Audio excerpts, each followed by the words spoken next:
Bonjour et bienvenue à l'émission Chrétien comme Christ. Aujourd'hui, nous continuerons sur le fruit de l'esprit et nous allons voir l'amour. Alors Christine, lis-nous ce passage de 1 Corinthiens 13, je suppose, qui nous parle de l'amour divin. L'amour divin, l'amour agapé, quelles sont ses caractéristiques? Donc 1 Corinthiens 13, à partir du verset 4, nous dit que l'amour est patient, il est plein de bonté, l'amour n'est pas envieux, l'amour ne se vante pas, il ne s'enfle pas d'orgueil, il ne fait rien de malhonnête, il ne cherche pas son intérêt, il ne s'irrite pas, il ne soupçonne pas le mal, il ne se réjouit pas de l'injustice, mais il se réjouit de la vérité, il pardonne tout, il croit tout, il espère tout, il supporte tout, et l'amour ne meurt jamais. Quel programme! Waouh! Et savoir que c'est cet amour dont on parlait qui est le fruit du Saint-Esprit dans nos vies. Oui, et puis en citant toutes ces caractéristiques qui déterminent, qui définissent ce qu'est l'amour divin, eh bien, je pense qu'on peut se dire clairement, ce n'est pas mon fruit. Si moi je veux faire ça, je vais pas y arriver. Lorsque je dis l'amour pardonne tout, l'amour supporte tout, l'amour ne s'enfle pas d'orgueil, il espère tout. Enfin, c'est toutes des choses qui justement ne sont plus centré sur moi-même, mais où quelque part je veux le bonheur des autres, je veux que les autres réussissent, et je vais leur faire confiance, peu importe ce qui se passe, je vais encore espérer, même lorsque quelqu'un m'a déçu, je vais pardonner alors qu'on m'a fait peut-être un tort vraiment grave. C'est quelque chose que je peux dire clairement que ce n'est pas dans ma nature charnelle, toutes ces choses-là, ça ne peut pas venir de moi, ça ne peut venir que du Saint-Esprit. Oui, et quand j'entends toutes ces définitions, je vois ça comme une avalanche. Une avalanche de qualité, une avalanche d'extrême bonté dans cet amour. Et je perçois là derrière le caractère de Dieu. En fait, cette expression, ces versets que nous avons lus par rapport à l'amour, va définir en profondeur le caractère de Dieu. Comment il est vis-à-vis de sa créature, de sa création, comment il l'aime, comment il cherche à communiquer avec elle pour déverser en elle son amour. Et je ressens vraiment cet amour extraordinaire et je voudrais que les auditeurs, les auditrices soient aussi touchés par cet amour de Dieu, que ça passe à travers notre émission et qui disent « Waouh, Dieu m'aime à ce point-là, à ce niveau-là ». Et comme tu disais, l'échelle est mise très haute. On ne peut pas l'atteindre avec nous-mêmes, avec notre nature humaine. Mais on a besoin de la nature divine en nous qui va nous permettre d'atteindre ces qualités de Dieu parce que c'est Dieu en nous qui produit cela. Oui, et c'est extraordinaire. Ça commence déjà avec la patience, la bonté. Alors la bonté, c'est aussi la générosité. C'est-à-dire que on arrête de compter quelque part. On arrête de tout calculer. Et ensuite la patience. Eh bien. Sincèrement, c'est déjà juste en disant ces deux choses-là, on commence déjà la patience. On commence à se dire, ok. C'est vrai qu'on aimerait que les gens changent tout de suite. On aimerait que, si on voit quelqu'un, lorsque, je sais pas, tous les couples en début de mariage, dans début de relation, on se dit, il va changer. Il va changer. Alors, on se fréquente et puis on se marie. Une fois qu'on est marié, on vit ensemble. Et puis là, à ce moment-là, on se dit, ok, il y a du travail. Et puis on se dit, il va changer, mais on n'est pas très patient. C'est-à-dire qu'à un certain moment, on dit maintenant tu changes parce que là alors que on voit que l'amour ça commence avec la patience et comme tu dis ça reflète l'attitude de Dieu envers nous, cette patience extraordinaire qui malgré le fait qu'ils doivent répéter beaucoup de fois la même chose, parce que c'est ça aussi la patience. Je pense aussi à un professeur lorsqu'il apprend quelque chose à ses élèves, et des fois il faut répéter encore. L'apprentissage passe par la répétition et c'est pour ça aussi que nous on se répète aussi dans cette émission parce que justement ça fait c'est un processus d'apprentissage. Et donc l'amour c'est pas juste dire à quelqu'un je t'aime. C'est ça. C'est pas la même définition. Hein, Et pourtant, quand on dit je t'aime, on dit ah ben je t'aime, ça suffit. Voilà, je te ça dis suffit. je t'aime, donc c'est la preuve que je t'aime. Non, alors qu'ici, il dit, ok, c'est je t'aime, d'accord, c'est bien, tu parles, c'est très très bien, mais quels sont les actes qui prouvent tes paroles? Et l'attitude. Et l'attitude, est-ce que tu as une attitude patiente? Est-ce que tu as une attitude de générosité, de bonté, de largesse, hein, si on veut. Est-ce que c'est ton attitude? Est-ce que tu es toujours doux? Est-ce que ouais, bon, il y a du travail, mais encore une fois, c'est merveilleux parce que on pourrait se dire, ah ben non, je suis nul, j'ai pas cet amour-là, ou alors on peut se dire, Seigneur, augmente cet amour-là en moi. Mm-hmm. Oui, il y a ce passage. J'aimerais dire quelque chose. On va être patient. Ouais. Plein de bonté. Parce que tu disais, c'est le caractère de Dieu, c'est vrai. C'est un caractère qu'on doit démontrer. Mais en fait, quand vous parliez tous les deux, je me dis, on est juste des canaux. Des canaux par lesquels l'amour de Dieu, donc qui est la source, c'est Dieu, et elle passe à travers ce canal qui est mon corps, hein, puisque on a dit qu'on avait donné notre corps à Dieu, pour s'exprimer envers les autres. Et de nouveau, en fait, pour moi, l'amour, c'est ça. C'est réaliser quel est l'amour de Dieu pour ne pas filtrer cet amour, pour le laisser passer tout entier à travers nous, afin qu'il puisse impacter les autres. Parce que les autres vont recevoir l'amour de Dieu à travers chacun de nous, à travers Donc finalement, encore une fois, c'est être spectateur de ce que Dieu fait, mais on est spectateur parce qu'on laisse la place. Oui, on est spectateur actif. Waouh. Spectateur participant. Oui, c'est ça, participant, c'est encore mieux. Oui, on laisse la place à Dieu finalement de faire son œuvre au travers de nous. Ouais. Et ça veut dire aussi que quelque part, on doit dire à notre nature à la base, en disant mais non, toi c'est plus toi qui règne, c'est plus toi qui règne, c'est Dieu qui va régner, c'est l'esprit de Dieu qui va régner, c'est plus cette nature qui va régner, c'est l'esprit de Dieu. Et là on va voir le fruit quelque part qui est là. Absolument, parce qu'on est toujours dans cette catégorie du fruit. Et puis ici on a pris une facette particulière, la base, qui est vraiment. le fondement. Ouais. Et là, Romains 5,5 nous dit « Or, cette espérance ne trompe pas parce que l'amour de Dieu est déversé dans notre cœur par le Saint-Esprit qui nous a été donné. » Et on voit toute l'importance de notre relation avec le Saint-Esprit parce que c'est seulement par lui que cet amour va pouvoir couler en nous et va se déverser sur les autres, comme tu viens de le partager, mais parce que Dieu a décidé de verser son amour. C'est-à-dire, il a décidé de mettre sa nature en nous. Nous sommes des réceptacles, quelque part, de cet amour. Et lorsque l'on voit cet amour se manifester au travers de nous, hein, on est, comme on disait, spectateur participant, actif, bénéficiant de ce qui se passe.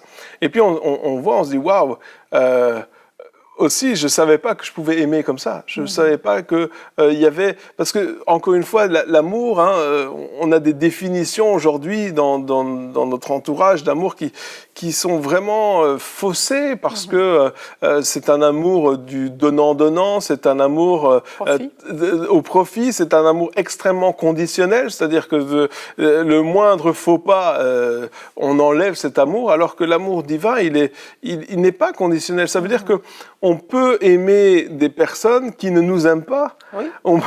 On peut aimer des personnes qui ne le méritent pas.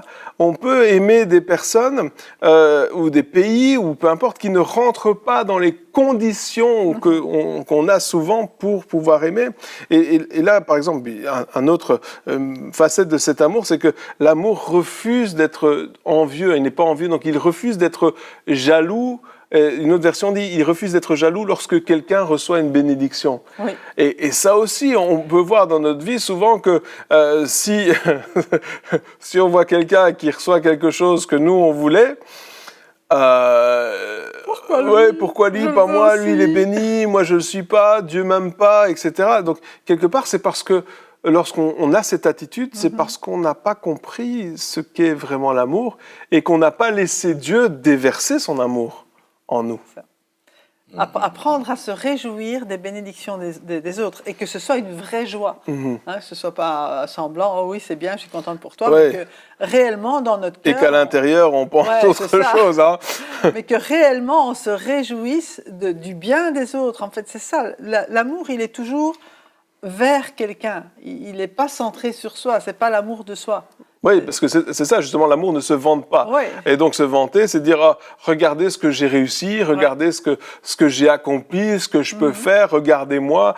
C'est toujours... lorsqu'on n'a pas cet amour divin, on essaie toujours de prouver quelque chose. Oui. Alors que Jésus, lorsqu'il est venu... même avant de commencer son ministère, on l'a déjà dit, mais avant de commencer son ministère, Dieu est venu, il a dit « Celui-ci est mon fils bien-aimé, en qui j'ai mis toute mon affection ». Quelque part, il disait, avant même que Jésus ne fasse quoi que ce soit, je suis fier de lui. Pas à cause. Donc Jésus n'a pas fait ses œuvres pour gagner la fierté de son Père, c'est vrai. Mais parce qu'il savait que son Père était déjà fier de lui. Et quelque part aussi, lorsque cet amour, il est là pour ça, parce qu'on découvre justement cette nature divine, on découvre ce que Dieu pense de nous, et quelque part, on sait que peu importe ce qu'on va faire, Dieu est déjà fier de nous. Et alors, au lieu d'essayer de gagner la fierté, et donc de prouver à tout le monde, et d'essayer de se montrer, et justement, et de prouver à Dieu les choses, on fait les choses en sachant que nous sommes aimés. Et c'est là, en fait, c'est de savoir qu'on est aimé, nous permet d'aimer les autres, parce que si on doute de l'amour de Dieu, si on doute de l'amour de Dieu pour nous, alors on va dire... on va essayer d'écarter les autres parce qu'on veut que cet amour il soit pour nous et les autres n'en ont pas, on le veut pour nous. Et donc, mais si on sait qu'on est aimé, on va dire aux autres, il y en a assez pour vous, c'est tellement grand. Absolument. Mais la Bible dit dans Romains 5:8 que Dieu prouve son amour envers nous alors qu'on était encore pécheurs. Ouais. Il a envoyé son Fils unique. Exactement. Mourir pour nous. Il est devenu la victime expiatoire qui a pris nos péchés. Il l'a fait par amour pour nous. Il l'a fait par amour pour chaque personne de cette terre. C'est ça, on n'a pas besoin de faire des efforts pour gagner cet amour. On l'a déjà. Il l'a déjà fait. Il est déjà acquis. Enfin, je veux dire, et donc, c'est cet amour, on sait d'où ça vient, on sait que nous l'avons déjà, nous savons que nous sommes aimés. Et parce que nous savons que nous sommes aimés, on peut dire, il y en a tellement... Seigneur, donne-moi ton amour. Saint-Esprit, que cet amour grandisse en moi. Parce qu'on dit c'est un fruit, donc ça grandit, pour qu'il puisse être manifesté, pour que d'autres, on en parlait dans l'émission précédente, puissent le cueillir, c'est-à-dire qu'ils puissent découvrir aussi cet amour. Parce que quelque part, ça ne sert à rien de dire oh, moi j'ai reçu l'amour, j'ai l'amour, mais si personne ne peut découvrir cet amour au travers de nous, alors il n'y a pas de fruit. C'est vrai, c'est vrai. Et savoir aussi que ce Dieu qui nous a tellement aimés a la même dose d'amour, je vais dire, pour chacun de ceux qui nous entourent. Et il s'attend justement à ce qu'on puisse manifester non pas seulement notre amour, parce qu'on peut avoir aussi un amour humain, mais qu'on puisse manifester son amour pour qu'il le connaisse. Oui. Hein, c'est ce que tu disais, je ne fais que résumer ce que tu dis. Il y a une histoire de la Bible qui me revient à l'esprit maintenant, c'est l'histoire du bon Samaritain. Où on voit que cet homme est tombé le long du chemin, il y a quelqu'un qui s'est fait attaquer par les brigands, il est là dans la rigole, il est là le long du chemin, et puis on voit que la religion passe, mais ne fait rien. La connaissance théologique passe, mais elle ne fait rien.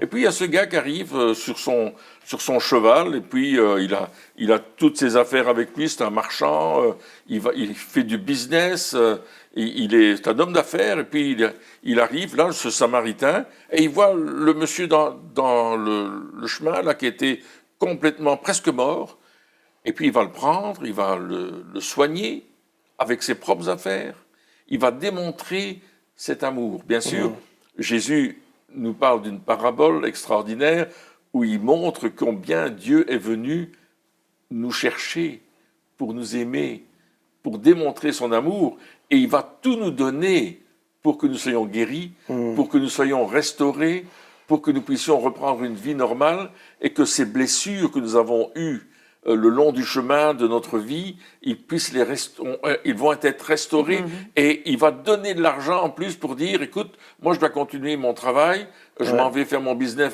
plus loin là, mais ça c'est pour les semaines qui viennent. Je reviens dans une semaine. S'il a dépensé plus, je te payerai. Donc, quelque part, on voit que l'amour, on peut avoir cette connaissance de l'amour. On peut savoir, avoir étudié ce qu'est l'amour. On peut même avoir cette religiosité sur l'amour. Hein. Donc, connaître religieusement Dieu a tant aimé le monde. On connaît les passages bibliques. On a cette connaissance religieuse. Mais on parle ici de vivre l'amour. Oui. Hein, et vivre l'amour, c'est autre chose que de juste dire ah oui, mais j'aime ces gens-là. Oui, mais si tu aimes, alors qu'est-ce que tu vas faire avec ça? Oui. Si tu aimes, est-ce que lorsque ils vont te dire des choses, est-ce que tu vas prendre l'offense? Est-ce que oui, mais j'aime mes frères et sœurs. Oui, mais lui, je lui en veux parce qu'il m'a pas dit bonjour dimanche passé. J'ai pris l'offense. Et alors, c'est des petites choses, c'est un peu bête quand même. Mais pourtant, c'est la vie de tous les jours. C'est des exemples vrais. Alors, il faut que je me pose une question. Si je suis offensé lorsque quelqu'un ne me dit pas bonjour ou un de mes frères et sœurs de quelqu'un que je dis aimer, si je me laisse offenser ou si je suis jaloux, ou ces choses-là, qu'est-ce que ça veut dire pour ma vie et qu'est-ce que je peux faire pour changer ça? Aller chercher à la source. C'est réaliser que cette attitude-là, d'abord faire un repli sur soi, un retour sur soi en disant « Waouh, c'est quand même pas juste ». La première chose, c'est une prise de conscience d'une attitude qui n'est pas juste et de dire « Seigneur, j'ai besoin de ton amour parce que là, je me rends compte que c'est vraiment pas ce que tu me demandes. » Et la parabole du bon samaritain, c'est vrai que si elle nous donne l'image de l'amour de Jésus pour nous, c'est quand même pour illustrer, mais qui est mon prochain? Donc ça illustre notre conduite, comment je peux aimer pratiquement mon prochain aujourd'hui. Et c'est effectivement en ne prenant pas l'offense, ça c'est une première chose, en aimant les gens, en voyant ce qui va leur permettre d'avancer dans le royaume de Dieu, en voyant leurs besoins et voir dans quelle mesure je peux subvenir à leurs besoins. Donc c'est vraiment avoir mon attention, non pas à ce que les autres pensent de moi, mais à ce que je peux faire, même pour quelqu'un qui va me dénigrer. Mais qu'est-ce que je peux faire? D'abord prier pour la personne. Ouais, exactement. Et puis alors ça, des fois, c'est ce que j'ai envie de faire. Hein? C'est ce que je sais que je dois faire. Mais des fois, dans la pratique, je sais que je dois faire quelque chose. Je sais que je devrais pardonner, je devrais vouloir le meilleur pour l'autre, je devrais être patient. Mais je vois dans la pratique, dans ma vie, qu'il y a des blessures, que j'arrive pas, même si j'en ai envie. Et là, est-ce que ça veut dire que, si on parle du fruit de l'esprit, est-ce que ça veut dire que je dois laisser encore plus de place au Saint-Esprit dans ma vie? Qu'est-ce que ça veut dire Moi, exactement, je pense que la dimension du Saint-Esprit dans notre vie est une dimension importante. On voit que Jésus, quand il prend son baptême, on voit le Saint-Esprit qui se pose sur lui, sous la forme d'une colombe, parce qu'on doit comprendre ces choses. Et puis Jésus, il va vraiment marcher, conduit par le Saint-Esprit. On apprend des leçons de Jésus qui est tout le temps en communion avec le Père, qui ne va rien faire sans voir ce que le Père fait. C'est-à-dire qu'il y a une vision dans l'Esprit des choses de Dieu que nous avons besoin d'apprendre. Et nous allons nous soumettre et aussi obéir à la voix du Saint-Esprit, pour autant qu'on l'entend et on la reconnaisse. Mes brebis entendent ma voix et elles me connaissent, dira Jésus dans l'évangile de Jean. Parce que c'est important d'entendre la voix de Dieu. Dit, tu es en train de me parler. Donc ça veut dire, je dois cultiver cette relation avec le Saint-Esprit encore plus. La cultiver, oui. Mais ça veut dire aussi, si je comprends bien, qu'il y a des choses que je dois, encore une fois, abandonner. C'est-à-dire que, imaginons que j'ai de la rancune, ce qui est quelque chose d'assez courant aujourd'hui, malheureusement. J'ai la rancune, j'ai laissé cette rancune grandir en moi, et là, je sais que ça me fait du tort, parce que la rancune, elle nous fait du mal. Hein. Non seulement elle nous fait du mal, elle nous détruit, mais elle détruit les autres aussi. Hein. La Bible nous dit que ça produit des rejetons, ça veut dire que ça infecte les autres. Et donc, je me rends compte que lorsque je suis en compagnie d'autres personnes, non seulement ça va pas, je suis amer, mais en plus je rends les autres amers. C'est-à-dire que lorsque les autres quittent la pièce, eux aussi ils vont moins bien qu'avant. Donc je sens que cette rancune, elle est en train de prendre quelque part une ampleur dans ma vie. Et là, je sais, j'ai compris, le Saint-Esprit me parle et il me dit, il faut que tu pardonnes. Et moi, je réponds, j'aimerais bien, mais je peux point, je n'arrive pas, j'ai essayé, je ne peux pas le faire. Et là, le Saint-Esprit va sûrement continuer en me disant, est-ce que tu veux bien m'abandonner ta rancune? Est-ce que tu veux bien me la laisser? Et là, ça veut dire que je dois faire ce choix. Prendre cette décision, ouais. De lâcher prise. Lâcher prise. Arrêter de m'accrocher. Oui, c'est ça. Comment est-ce que je peux faire justement pour ça? Lâcher prise. C'est une question difficile, mais c'est ça. C'est comme si la rancune était devenue un mode de vie, un mode de pensée, et c'est ça qu'il faut dire, waouh, ça ne peut pas continuer comme ça. D'abord, réaliser, ça ne peut pas continuer. Oui, parce que comme ça ne va pas du tout. C'est complètement opposé à l'amour. Hein. Et puis ça détruit ta santé, oui, ça détruit la santé des autres aussi. Hein. Et c'est vraiment, je crois qu'il faut crier à Dieu à ce moment-là. Il faut vraiment crier à Dieu en disant, Seigneur, prends-la. Je te la donne, c'est pas seulement donc, prends-la. Voilà, c'est ça, c'est de dire, je choisis quelque part, parce que j'arrive pas à m'en débarrasser, j'arrive pas à la laisser de côté. À chaque fois que je ferme les yeux, je pense à ça. Si je veux m'endormir, je pense. Enfin, je veux dire, des fois, ça a pris une telle ampleur dans notre vie, et comme tu dis, ça détruit la santé. Ouais, hein, c'est vraiment, c'est quelque chose qui est mauvais pour moi. Et donc, et là, je sais, je sens cet amour de Dieu, et donc je vais à la source. Et je sens l'amour de Dieu pour moi, parce que Dieu, il m'aime, peu importe. Hein. La Bible nous dit que rien ne peut nous séparer de l'amour de Dieu. Donc, peu importe ce que je fais, où je suis, ce qui se passe dans ma vie, cet amour de Dieu, il est là. Je sens cet amour de Dieu pour moi, mais je n'arrive pas à le reproduire, c'est-à-dire je n'arrive pas à le communiquer. Ouais. Et là, le Saint-Esprit me dit, lâche ça. Là, je lâche. Mais il y a quelque chose de plus que Jésus a dit. Ah. Quand quelqu'un te fait du mal, fais-lui du bien. Priez pour ceux qui vous font du mal. Absolument. Donc, c'est pas seulement, c'est comme pour les pensées, c'est pas seulement je ne veux plus penser à ça, c'est je dois remplacer mes mauvaises pensées par des bonnes. Et de la même manière, il faut que je choisisse de remplacer dans ma vie cette rancune par de la prière, par au moins des prières d'amour d'abord, qui vont peut-être se concrétiser en actes d'amour. Alors ça, c'est des prières qui vont me faire mal.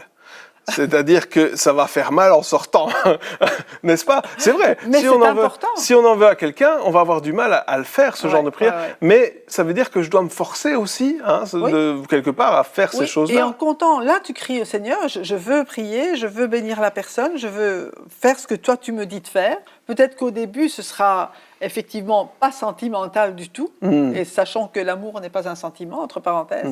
L'amour, c'est un choix, c'est beaucoup plus un acte de volonté qu'un acte sentimental. Merci Seigneur pour les sentiments qui viennent, mais c'est pas eux qui doivent motiver l'amour. Et donc, même si sentimentalement c'est encore très difficile, le choix peut être fait, et par la grâce de Dieu, par le Saint-Esprit, lorsqu'on fait ce choix, eh bien, lui, il intervient. Le Saint-Esprit intervient pour parce que je n'ai pas juste prié, j'ai agi. C'est-à-dire que je n'ai pas juste dit « Ah, j'aimerais bien lâcher prise ». J'ai agi concrètement, j'ai fait un acte.